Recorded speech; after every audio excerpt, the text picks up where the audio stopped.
या बोल छत्तीसगढ़ मातारी की जय गुरु घासीदास बाबा की जय, तेलिंदाई की जय।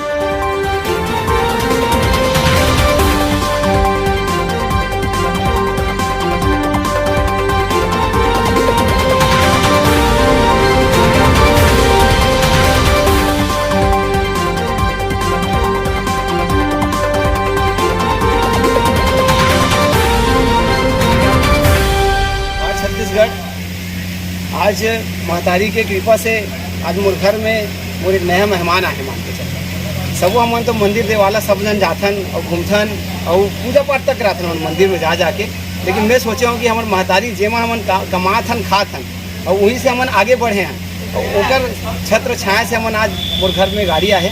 तब मैं सोचे महतारी से आशीर्वाद लूँ और महतारी अंगना में जाके मोर गाड़ी के पूजा पाठ करूँ बोलते जवाहर छत्तीसगढ़। और मैं सबो छत्तीसगढ़िया भाई मन से मैं आग्रह करत हूँ, चाहे नानमुन सामान हो या बड़का सामान हो, कभी भी आप मन हा नवा सामान या कैसे भी सामान लेवत हो तो कम से कम महतारी के ओकर कृपा पर या महतारी अंगना में आके एक पूजा पाठ कर सकते हो। एक से हमारे संस्कृति भी दिखी। हम महतारी अभी आदमी मन तो अभी भुला गए जान ही तक हमें छत्तीसगढ़ महतारी के बहुत अच्छा भी यहाँ पर मंदिर हमन सब मिल के हम छत्तीसगढ़िया भाई मन मिल के अभी करे हैं और ओकर से हमन ला आगे हमारे संस्कृति ला हमारे लोग लड़का मन ला पता चली।